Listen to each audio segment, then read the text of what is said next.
Welcome to Surviving Life's Traumas and Dramas podcast, where me and my family have come together to share our experiences of our traumas and dramas in hopes it will provide you a place of comfort and encouragement with zero judgment. Just real conversations of our journeys so you never have to feel alone on yours. Have you guys ever lived in anger before? And if so, how so?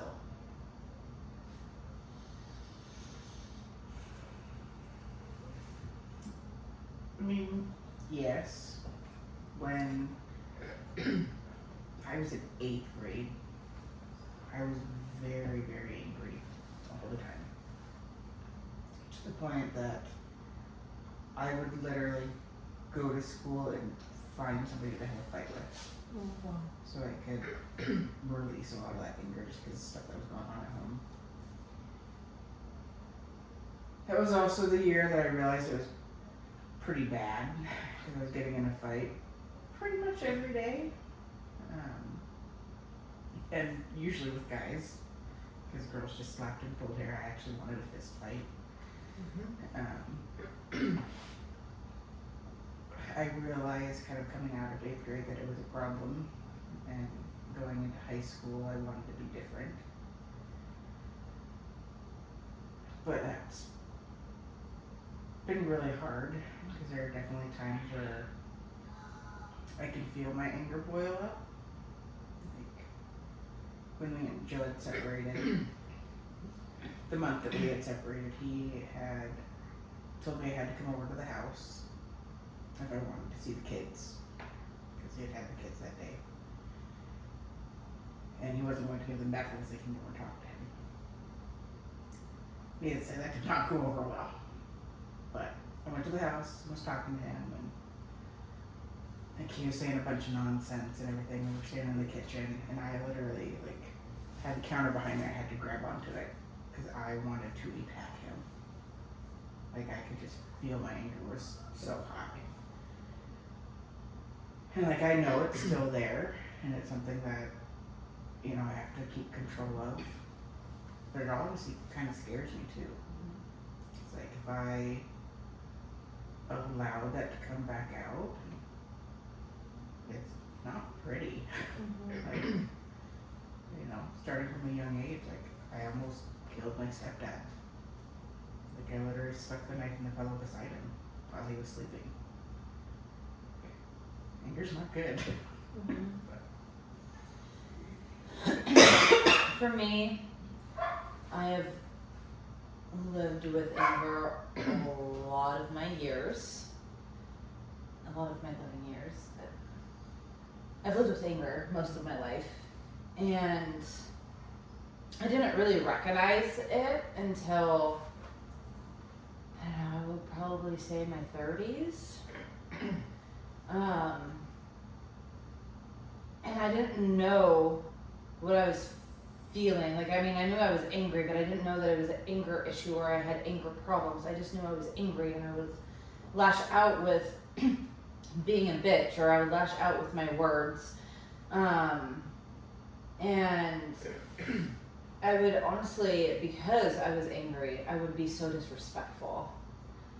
And I would treat people disrespectfully. And I would never get into a fight, like a physical fight with anybody, like a fist fight.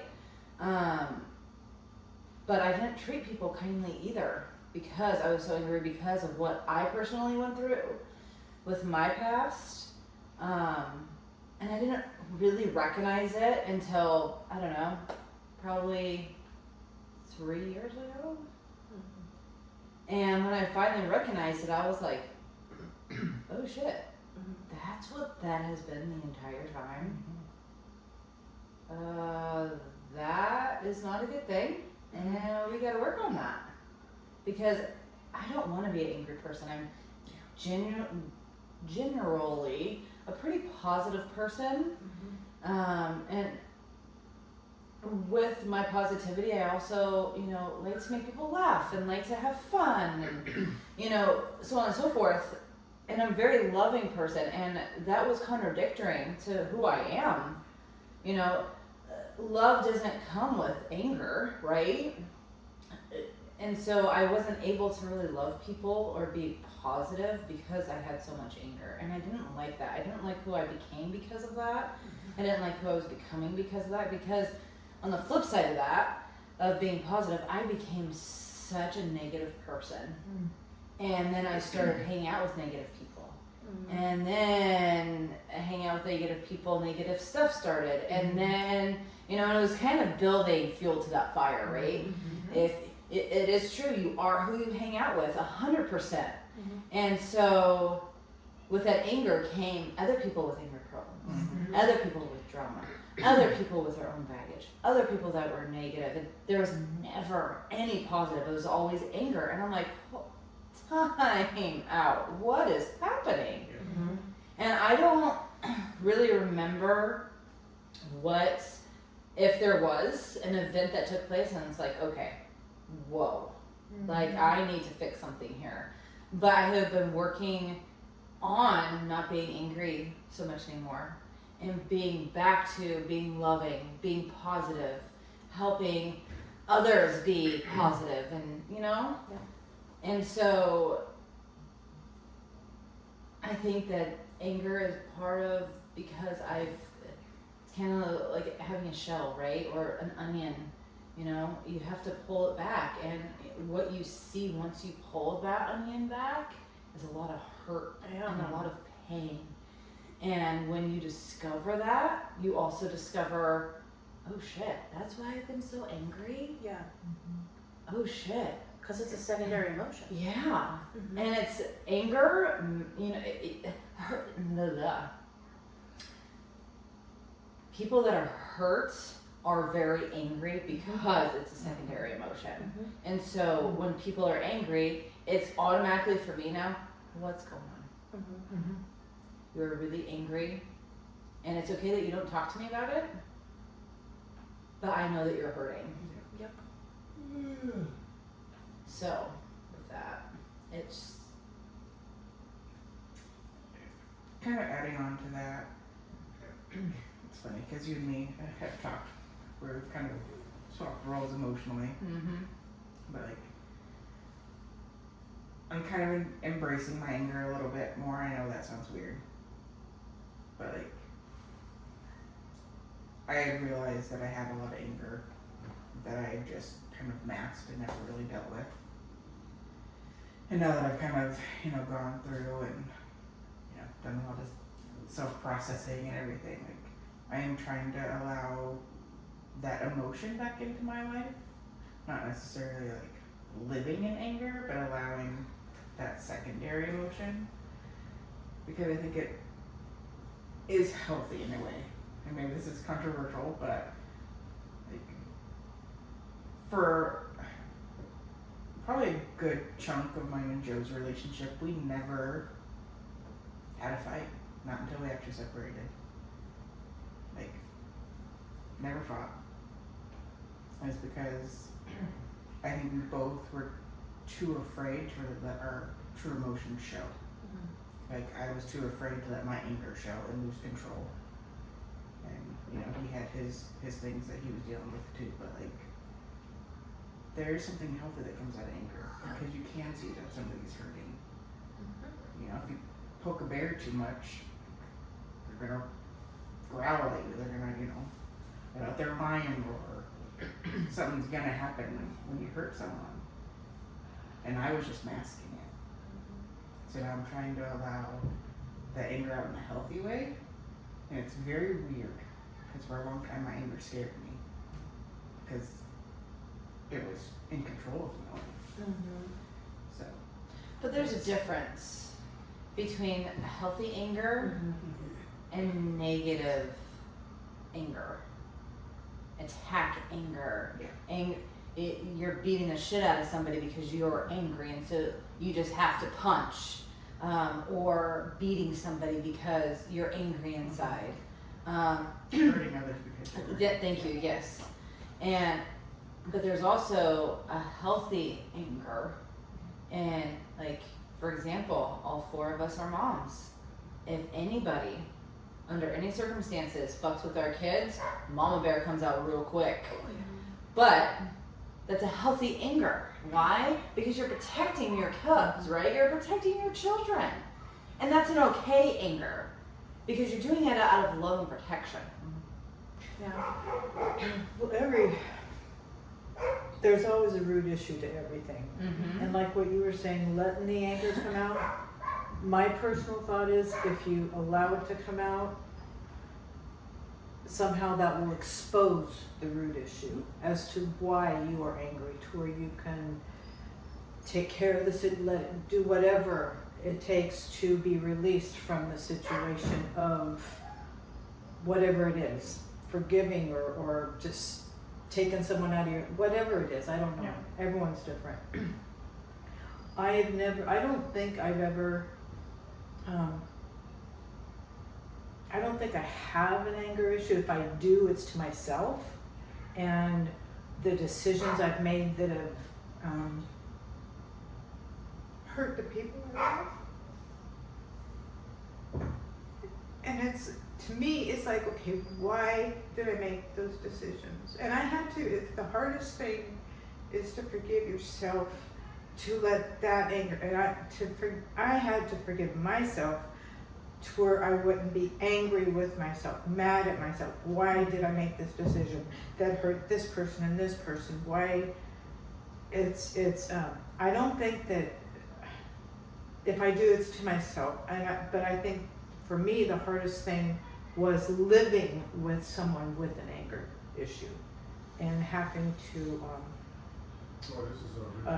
smooth or navigate or try and take the butt end of it, the blows to soften and to keep the anger down. You know, but yeah, everything, even the issue, the anger from other people, there's always a root issue to the anger. Why is the person angry? You know, I'm mad. Why are you mad? And sometimes they don't know. Yeah. You know, it's, you know, why do I make these decisions? I had to go way back in my life and just like, why? What the heck is going on? Am I that stupid? What, you know, I'm mad at myself. Not, maybe I was angry. I don't know. It might have been. But yeah, there's always a root issue. And it's a matter of getting to the root issue and dealing with the root issue. However, everyone's different. However, you need to deal with the root issue to where you won't have that anger issue and be freed from it. And and with me, it's not my kids, because once my kids are grown, it's protecting my grandkids. That's my grandma bear. It's like, no, you don't mess with the grandkid, you know. I mean, kids, yes, too, but it's not like I can't be mama bear for you like I could be grandma bear for the grandkids, because they're not grown and you are. And it's like, Mom, I got this. I can take care of, you know, I have you in different ways. And I have you in different ways, but it's not, to me, it's a totally different thing when the kids are grown. It's like, okay, did I do my job? And maybe that's the anger part. Did I do my job? Did I teach them right?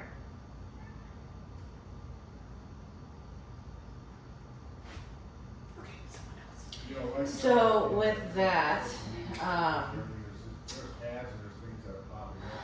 I think that people have a really hard time recognizing that not only do they have an anger issue, but why. And the first step is to really understand, in order for you to be able to let that anger go, is for you to get to the root issue of why you're being angry. And not a lot of people are willing to do that, unfortunately. No, because it hurts. Because it does hurt.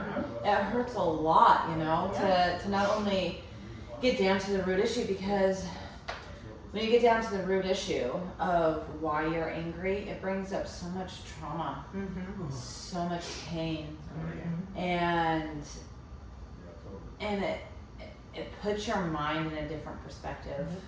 You know, I remember when we were little, growing up, Nicole, Valerie, and I, well, especially Nicole and I think that we had a trauma bond because of what happened to us when we were little by my sperm donor. And, you know, and that kind of speaks into where we're at today, and like, you know, how we've overcome, because we have recognized certain things in ourselves and realized what we needed to do to overcome that. But I forgot where I was going with that, but you have to get to the root cause of why you're having anger issues. And a lot of times, trauma in different forms can cause the anger, whatever Yeah, the trauma might absolutely. be. It can cause it. Why did this happen to me? Why is this Yeah. person, you know, and you know, why did that accident happen? And just Well, and also too, guilt.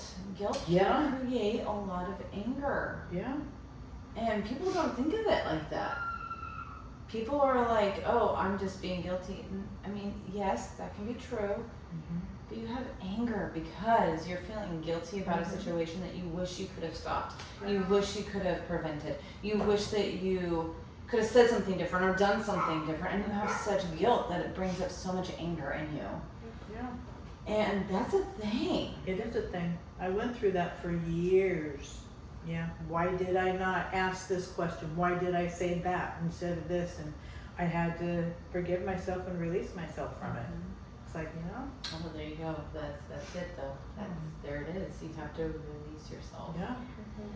from the Yeah. versions of yourself that you created in order to survive. Yeah. Yeah. That's really good. Yeah.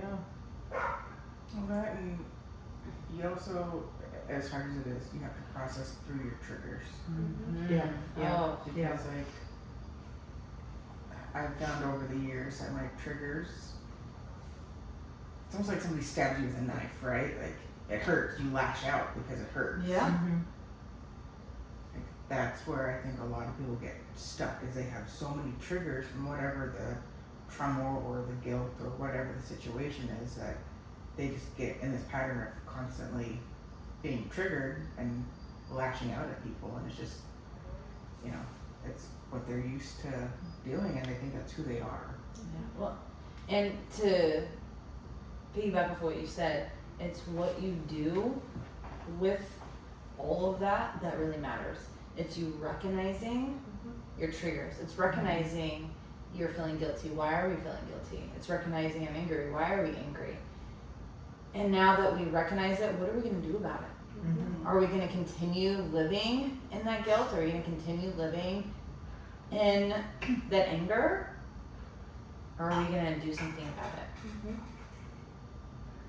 And, you know, I chose to recognize it for what it was, heal from it, and start being positive again. And start showing up differently with how I love. And it's, again, it's what you do with it that matters. Well, after one of our family dinners, and I had a trigger, and you and I talked about it the next morning, and you helped me see the other side and the growth on both sides. That gave me a different perspective, that made me take a breath, sit back, and think. It not calm it, but help to the process of dissolving the trigger. Yeah. So it's seeing another perspective because of, or knowing the situation, and maybe even like you talking it out and said, this is, look, you know, when I was blinded by it, and our conversation, you opened my eyes to it, it's like, dang, she's right. She's absolutely right. Win! Yeah, there you go. Well, it was a win for you. It's a win for me. You know, and it was a win for the other, you know, party, because I wasn't snapping. It's like, no, she's right, and I need to recognize that, and I need to, recognize it. Well, that's kind of what I was talking about. Like, because of our traumas, we have these triggers. Right. I know there's a lot of talk nowadays about triggers and how people deal with them and stuff, but like, there's definitely a group of people that feel that others, when they know what your triggers are, should tiptoe around it. And then you have this other group that says, no, you should deal with your triggers, that's on you. I feel like it's a little bit of both. Like, kind of when you and me had our conversation. Like I went into it knowing it was probably gonna be a little awkward, but that was on my side just because I wasn't sure how receptive you were gonna be, and that made me a little nervous. But like, I saw that you were triggered. You knew that you were triggered. Mm-hmm. Getting you to see that so that it doesn't happen again Mhm. is important because, like, from what I've learned, is now you have those learned behaviors that you also have to change Mm-hmm. because you got in the pattern of snapping because you were being triggered. Now you have to understand that it would be very easy for the roles to get reversed. Where Mhm. now you're more the aggressor than the other person Mm-hmm. because that's something that happened with me a lot. It did happen. Yeah, that's exactly what happened You with know, me. it's just like when the dynamics change, you have to be able to sit back, Mm-hmm. take a breath, Take a and look at the situation and understand that you've healed from that trigger. They've, changed their behaviors, whatever, and how to find a healthy way forward. Mm-hmm. That's not the same path Right. because anger can really define a lot of relationships in a lot of ways, especially if you have learned behaviors. Because learned behaviors are hard, Mm-hmm. especially if they start at, childhood. Like mine did. And anger's hard to move past. Yeah, Yeah. it really is. Yeah. We'll have some really deep family dinners. This is like very healthy. My family could never have these conversations. This is impressive. Seriously though, it's impressive to be able to, like, even though you're uncomfortable with something, to be able to call or however you did your mother-in-law and be like, I think we should talk about this, and then for you to be so receptive and like learn from it, and this is great. So me and Really Dina joke a lot about how Mom can only have certain people that talk to her, Oh, for sure, yeah, and Dina is one of them. yeah. And we said the big three because it's Dina, Dee, and Derek. Okay. No, Nicole could. I feel like I could too. She could. I'm Yeah. so insulted right now. You all have no idea. So this No. was the conversation you and I had though. Yeah. Because me and Mom had a conversation that we were going to have a very open, honest Mhm. relationship. Yeah. Like we are rebuilding because her and I have never had that relationship. And, I decided I wanted to start calling her Mom. Like that was a big thing for me. That was a big healing for me. Cool. I'm not That's gonna try not to beautiful. cry. Wow. I love that. Because my version of Mom was very unhealthy. Yeah. And like I feel like she can offer a healthy version of what mom is, and I need that. But like with that, you have had all of your experiences in life with your mom. You can have them all. Have them all. Good and bad. Like, there's definitely a There's different It's very level. dynamic. Yeah. Yeah, totally. Yeah. So like, Yeah. her and I are coming together as adults. Yeah. Whereas, you had all that childhood Yeah. stuff. So I mean, I Yeah. think Well, she it's had a all little- my mistakes. Yeah. Yeah. All my, crappy Yeah. decisions. Well, and with that anger, when we talk, which about serious things, some things are receptive and some things aren't, right? And so it's just picking and choosing. And I love your guys' relationship, and I think that it's beautiful. And I'm just giving you a little bit of shit. That's all. Yeah. As any good daughter would. Yeah, and I just, and I think that it goes back to that anger because I have been very angry with you, for a lot of different reasons. Mm-hmm. And, some of them have been misplaced, but a lot of them haven't. And I think because of that, it has defined our relationship in a certain way when now we just have to redefine it. Mm-hmm. And I think that's an awesome thing, and that's what we're working on doing now. Mm-hmm. And that's healthy. Yeah. That's the most healthy form of a relationship. Yeah.